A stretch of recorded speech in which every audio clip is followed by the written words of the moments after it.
नितिन भाई, income tax भरते हैं आप? जी बिल्कुल। तो कितना व्हाइट कितना ब्लैक? कितना वाइट कितना ब्लैक बोले तो?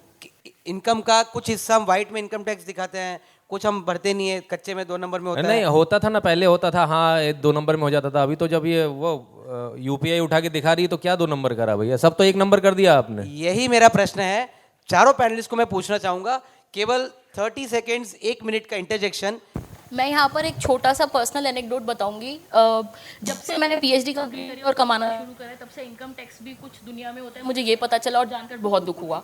जब ये पता चला कि आप पूरे साल इतनी मेहनत करेंगे और उसके बाद साल के आखिर में आपकी कम से कम 1 महीने की सैलरी जो है वो सरकार को जाएगी। और ये अभी सहकारी जी के बारे में बात कर रहे थे, कोऑपरेटिव। मेरे डैड नेफिड से रिटायर हुए हैं, ही वाज जीएम। और मैं बहुत ज़्यादा लकी हूँ कि touchwood I spoke to my father that day. मैंने अपने पिता से इस विषय में बात करी और मैंने उन्हें बताया कि आज आप प्लीज़ मुझसे बात मत करिए, मैं बहुत। मोनिका जी माइक थोड़ा ऊपर। मैंने उन्हें बोला कि आज आप प्लीज़ मुझसे बात मत करिए क्योंकि आज मैं बहुत दुखी हूँ, मेरा इनकम टैक्स जाना है। और तब मेरे पिताजी ने मुझे बताया कि बेटा तुम इतना मोदी जी के बारे में लिखती हो, उज्ज्वला स्कीम के बारे में जानती हो, हर घर नल के बारे में जानती हो, इतनी सारी स्कीमें हैं, तुम बहुत ब्लेस्ड हो, यू आर वेरी प्रिविलेज कि तुम एक ऐसे परिवार में पैदा हुई जहाँ पर तुम इनकम टैक्स दे पा रही हो। कई लोग आज भी हमारे भारत में, देखिए मैं अभी बढ़ते भारत की बात कर रही थी, लेकिन अभी भी भारत का एक तबका टाइम्स है। अप मोनिका जी।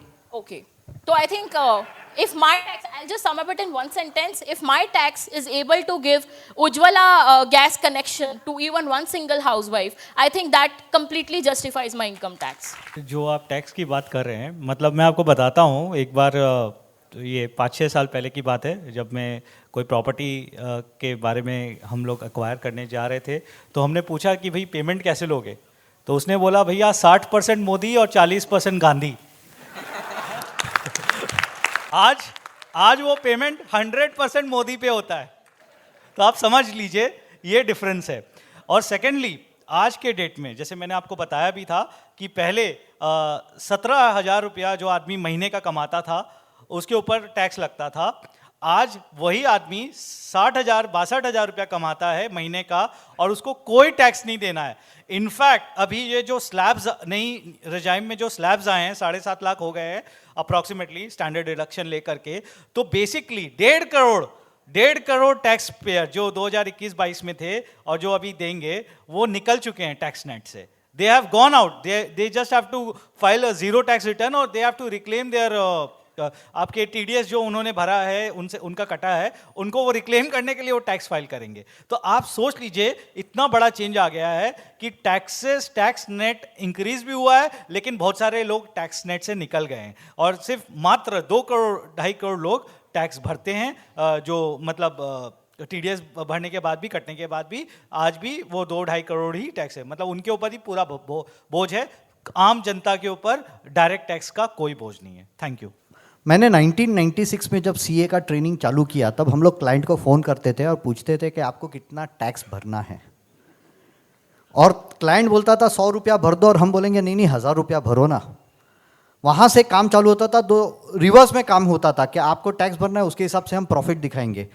अब चीज़ क्या चेंज हो गई है कि मोदी जी के टाइम में यहाँ एक पूरा अलग रेवोल्यूशन आ गया है, जो फॉर्मलाइज इकोनॉमी हुई है। अब मैं आपको यहाँ एक उदाहरण दूंगा, युवराज भाई शायद 30 सेकंड ज़्यादा लगेंगे। सूरत में यहाँ जीएसटी का हुआ था, तो टेक्सटाइल वालों ने इतना विरोध किया था। कितने लोगों को यहाँ पता है कि बाद में जो लोगों ने बराबर जीएसटी भरा, उनका जीएसटीआर 1 के बेसिस पे उनको बैंक से फ़ोन आते थे, आपके सिर्फ 6 महीने के जीएसटीआर 1 भरो या फाइल करो, यानी जितना 1 नंबर में मोदी में आपने सेल दिखाया है उसके ऊपर आपको बैंक का लोन 12% में मिलेगा, 9% में मिलेगा, 10% में मिलेगा। और वही सूरत में जो व्यापारी था, जो पहले गांधी में काम करता था, उसको 24% में लोन लेना पड़ता था। आज हम लोग सिर्फ ये मेरा सर्विस भी, आज मैं जो एसएमईज को एडवाइस करता हूँ, मैं उनको बोलता हूँ तो बाकायदा जितना, अगर आपका 1 रुपये का टैक्स भरना है, 1 रुपये का टैक्स बाकायदा भरो। आपको उसके सामने जो फैसिलिटीज़ मिलती है बिजनेसमैन को, जैसे बैंक से लोन लेना है, शेयर बाज़ार में लिस्टिंग होना है, ये सब में आपको बेनिफिट मिलेगा। आप ये मत देखो कि मुझे क्या मिल रहा है, कि अगर मैं टैक्स दे रहा हूँ तो मुझे क्या मिल रहा है। मैं खुद के लिए नहीं मांग रहा हूँ, वो देश के लिए जा ही रहा है। जो नंबर्स दिए हैं कि ऋषि भाई ने दिया, पहले 1.5 लाख करोड़ हुआ, 15 लाख करोड़ का मेरे टैक्स के पैसे से, वो दूसरों के लिए हुआ, लेकिन मेरे लिए क्या बेनिफिट हुआ? मोदी जी ने 30 सेकेंड्स, मोदी जी ने ये पूरा इंडस्ट्री, फिनेंस इंडस्ट्री को फॉर्मलाइज और ऑर्गेनाइज कर डाला है। आज मैं टैक्स भरूंगा तो मेरे को खुद के बिजनेस के लिए लोन मिलती है, फिनेंस मिलता है सस्ते भाव में। That is the benefit.